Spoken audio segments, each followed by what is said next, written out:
Power TV channel ಹಾಗೂ ಡಿಜಿಟಲ್ನಲ್ಲಿ ಜಾಹೀರಾತು ನೀಡಲು ಕೂಡಲೇ ಈ ನಂಬರ್ಗೆ ಸಂಪರ್ಕಿಸಿ.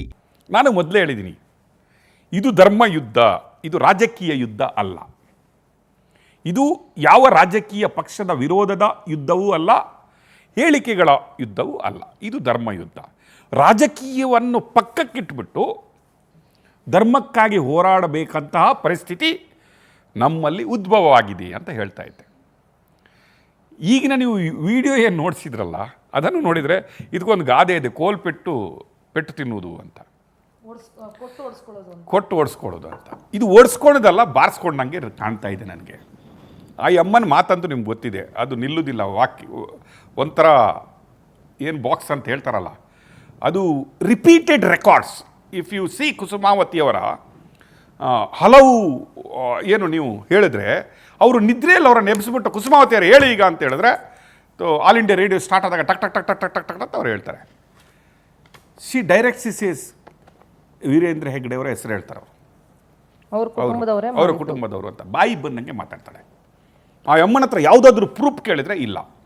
ಇದೇ ತಾಯಿಯ ಹಲವು ವಿಡಿಯೋಗಳನ್ನು ನಾವು ತೋರಿಸಿದ್ವಿ. ಪ್ರೆಸ್ ಕಾನ್ಫರೆನ್ಸ್ ಮಾಡಿಬಿಟ್ಟು ಧರ್ಮಸ್ಥಳದವರು ನಮ್ಮೊಟ್ಟಿಗೆ ನಿಂತ್ಕೊಂಡಿದ್ದಾರೆ, ಧರ್ಮಸ್ಥಳದವರ ಬಗ್ಗೆ ನಮ್ಗೆ ಏನೂ ಇಲ್ಲ. ಅದರ ನಂತರ ಇವರಿಗೆ ಒಂದು ಟಿ ವಿ ವಾಹಿನಿ ಇವತ್ತು ಅವರ ವಿರೋಧವಾಗಿ ಹೊಡಿತಾ ಇದೆ, ಅದೇ ಟಿ ವಿ ವಾಹಿನಿ.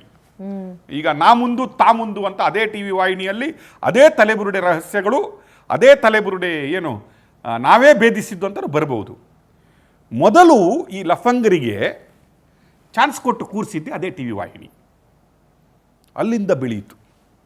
ಮೊದಲ ಬಾರಿಗೆ ಅವರು ನಿಶ್ಚಲ್ ಜೈನ್ ಅನ್ನೋ ಹೆಸರನ್ನು ತೆಗಿತಾರೆ. 1 ವರ್ಷದ ನಂತರ ಕಂಪ್ಲೇಂಟ್ ಮಾಡ್ತಾರೆ. 1 ವರ್ಷದ ನಂತರ, ಒಂದು ದಿನದ ನಂತರ ಅಲ್ಲ.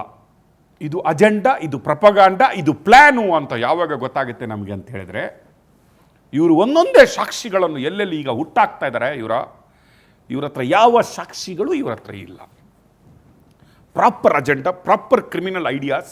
1 ವರ್ಷ ಇವರಿಗೆ ಫ್ರೀ, ಯಾವುದೇ ಬೇಕಾದರೂ ಇವರಿಗೆ ಫ್ರೀ ಸಿಗ್ತಾರೆ. ನೋಡಿ, ತಿಮರೋಡಿಗೆ ಮನೆ ಫ್ರೀ, ತಿಮರೋಡಿ ಆಸ್ತಿಗಳು ಫ್ರೀ, ಮಟ್ಟಣ್ಣವರ ಆಸ್ತಿ ಮನೆ ಅಂತಸ್ತು ಎಲ್ಲ ಫ್ರೀ, ಜಯಂತಿದ್ದು ಫ್ರೀ, ಕುಸುಮಾವತಿಯವರದು 3 ಫ್ಲೋರ್ ಮನೆ ಫ್ರೀ, ಸಮೀರ್ಗೆ ಫ್ರೀ, ಯೂಟ್ಯೂಬರ್ಗಳು ಫ್ರೀ, ಸುಪ್ರೀಂ ಕೋರ್ಟ್ ಅಡ್ವೊಕೇಟ್ಗಳು ಫ್ರೀ, ಓಡಾಡುವವರು ಫ್ರೀ, ಎಲ್ಲ ಫ್ರೀ. ಅವರಿಗೆ ಬೇಡ ರೀ, ಕುಸುಮಾವತಿಗೆ ಅದು ಬೇಡ ರೀ. ಅದೇ ಹೇಳಿದ್ದು, ವಿಜೇಂದ್ರ ಹೋಗಿದ್ದ ನೋಡಿ, ವಿಜೇಂದ್ರ ಹೋಗಿದ್ದಲ್ಲ. ವಿಜೇಂದ್ರನನ್ನು ಕರ್ಕೊಂಡೋಗಿದ್ದು ಅಲ್ಲಿಯ MLA ಆದಂತಹ ಹರೀಶ್ ಪೂಂಜ್ ಅವರು. ಹೋಗಿ ರಾಜ್ಯಾಧ್ಯಕ್ಷರಿಗೆ ಮಂಗಳಾರತಿ ಹರೀಶ್ ಪೂಂಜ್ ಅವರು ಮಾಡಿಸ್ದಂಗಿತ್ತು.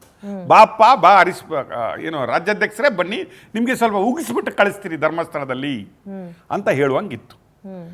ಈ ಧರ್ಮದಲ್ಲಿ ದೇವ್ರ ಹೆಸರಲ್ಲಿ ಪಾಲಿಟಿಕ್ಸ್ ತರಬಾರ್ದು. ನೀವು ಇನ್ನೊಂದು 2 ವರ್ಷ ಇರ್ತೀರಿ, ಎಲೆಕ್ಷನ್ ಬರ್ತೀರಿ. ಎಲೆಕ್ಷನ್ ನೀವು ಸೋಲ್ಬೋದು ಅಥವಾ ನೀವು ಇನ್ನಾಗ್ಬೋದು. ಧರ್ಮಸ್ಥಳ ಅಲ್ಲೇ ಇರ್ತಾರೆ, ಮಂಜುನಾಥ ಅಣ್ಣಪ್ಪ ಅಲ್ಲೇ ಇರ್ತಾನೆ. ಅದು ಅರ್ಥ ಮಾಡ್ಕೊಳ್ಳಿ. ನೀವು ಕರ್ಕೊಂಡೋಗಿ ಉಗಿಸ್ಬಿಡ್ಬಿಡ್ಬೋದು. ಈಗ ವಿಜೇಂದ್ರಗೆ ಅರ್ಥ ಆಗಿರ್ಬೋದು, ಯಾರು ಕರ್ಕೊಂಡೋದ್ರು, ಯಾರು ಏನು ಹೇಳಲಿಕ್ಕೆ ಹೇಳಿದ್ರು ಉಗಿಸಿದ್ರು ಅಂತ. ಆದರೆ ಕುಸುಮಾವತಿಯವರಿಗೆ ಅದು ಬೇಡ. ಸುಪ್ರೀಂ ಕೋರ್ಟ್ ಅಲ್ಲ ರೀ. ನೋಡಿ, ಇದರಲ್ಲಿ 2 ಥರದ ವಾದ ಇದೆ ಇಲ್ಲಿ. ನೋಡಿ, ಒಂದು ಕಡೆ ವಿಜೇಂದ್ರ ಹೋಗಿ ಕೋಲಲ್ಲಿ ಬಾರಿಸ್ಕೊಂಡು ಬಂದ್ರು ಕೂಡ, ಇನ್ನೊಂದು ಕಡೆ ವಿಜೇಂದ್ರ ಅವರು ಒಂದು ಚೆಕ್ ಪಾಯಿಂಟ್ ಇಟ್ಟು ಬಂದವರೆ ಅಲ್ಲಿಗೆ. ಏನಕ್ಕಂತ ಹೇಳ್ತೀನಿ ಕೇಳಿ. ಅಲ್ಲಿ very very beautiful way he put it. ನೀವು ಸುಪ್ರೀಂ ಕೋರ್ಟ್ಗೆ ಹೋಗ್ಬಿಡಿ ಅಮ್ಮ, ಅಪೀಲ್ ಮಾಡಿಬಿಡಿ. ಅಪೀಲ್ ಮಾಡಿದರೆ ನಾನು BJPಯಲ್ಲಿ ನಮ್ಮ ಹತ್ರ ಬೇಕಾದಷ್ಟು ದುಡ್ಡಿದೆ, ಫಂಡ್ ಇದೆ. ಇವತ್ತು ನೀವು ಪಕ್ಷದ ಜವಾಬ್ದಾರಿ ಕೊಡ್ತಾರೆ. ನೀವು ಕಪಿಲ್ ಸಿಬಲನ್ನು ನೀಡಿ, ಅಲ್ಲಿ ಸಿಂಘ್ವಿ ಅವನವ್ರನ್ನ ನೀಡಿ, ಅಥವಾ ವಿಕ್ರಮ್ ಸಿಂಗ್ ಇದ್ದಾರೆ, ದೊಡ್ಡದು ಏನು ರಂಜಿತ್ ಕುಮಾರ್ ಅವರಿದ್ದಾರೆ, ಬಿಗ್ ಅಡ್ವೊಕೇಟ್ಸ್ಗಳಿದ್ದಾರೆ. ಒಂದು ಸಿಟ್ಟಿಂಗ್, ಒಂದು ಹಿಯರಿಂಗ್ಗೆ 50 ಲಕ್ಷ, 1 ಕೋಟಿ ತಗೋತಾರೆ. ಅದನ್ನು ಭರಿಸಲಿಕ್ಕೆ ನಾವು ರೆಡಿ ಇದ್ದೀವಿ ಅಂತ ವಿಜೇಂದ್ರ ಅವರು ಹೇಳ್ತಾರೆ. ಬಟ್ ಕುಸುಮಾವತಿಯವರಿಗೆ ಅದು ಬೇಡ. ನೀವು ಅರ್ಥ ಮಾಡ್ಕೊಳ್ಳಿ. ಅಣ್ಣ, ನಿನ್ನ ಅಡ್ವೊಕೇಟ್ ಬೇಡ ಅಣ್ಣ, ನನಗೆ ದುಡ್ಡು ಬೇಡ ಹೇಳ್ತಾರೆ ಅವ್ರು. ಯಾಕೆ ಹೇಳಿ? ಅಪೀಲ್ ಹೋಗೋದಾದರೆ ಯಾವುದ್ರ ಅಪೀಲ್ ಹೋಗಬೇಕು? ಸಂತೋಷ್ ರಾವ್ ಏನಿದ್ದಾನೆ ಈಗ, ಅವನು ಅಕ್ವಿಟ್ ಆಗಿದ್ದಾನೆ. ಅಪೀಲ್ಗೆ ಹೋಗ್ಬೇಕಾದ್ರೆ ಇವರು ಅವನ ಅಗೇನ್ಸ್ಟೇ ಹೋಗಬೇಕು. Is not talking about reinvestigation. ಅರ್ಥ ಆಯ್ತಾ ನಿಮಗೆ? ಅಪೀಲ್ಗೆ ಹೋಗಿ ಆಯಿತು, ಅಪೀಲ್ಗೆ ಹೋಗುವಪ್ಪ. ಏನಾಯ್ತು? ಸಂತೋಷ್ ರಾವ್ ಆರೋಪಿ, ಚಾರ್ಜ್ ಶೀಟ್ ಆಗಿದ್ದು ಯಾರು? CBI ಸಂತೋಷ್ ರಾವ್ ಮೇಲೆ. ಈಗ ಅಕ್ವಿಟ್ ಆಗಿರೋದು ಯಾರು? ಸಂತೋಷ್ ರಾವ್. ಅಪೀಲ್ಗೆ ಏನಂತ ಹೋಗ್ಬೋದು ನೀವು? Nobody other than that Nishchal Jain ಆಗಲಿ ಉಳಿದ ಮೂವರವರು ಹೆಸರಿಸೋರು nobody is accused. The CBI SIT is given clean chit to them. ಅವರ ಬ್ರೈನ್ ಮ್ಯಾಪಿಂಗ್ ಆಗಿಬಿಟ್ಟು 3 ಜನರದು ಅವರನ್ನು ಕ್ಲೀನ್ ಚಿಟ್ ಕೊಟ್ಬಿಟ್ಟು ಕಳಿಸ್ಬಿಟ್ಟಾರ ಮನೆಗೆ. ಅಪೀಲ್ ಮಾಡಬೇಕಾದ್ರೆ ಇದೇ ಸಂತೋಷ್ ರಾವ್ನ ಮೇಲೆ ಅಪೀಲ್ಗೆ ಹೋಗಬೇಕು.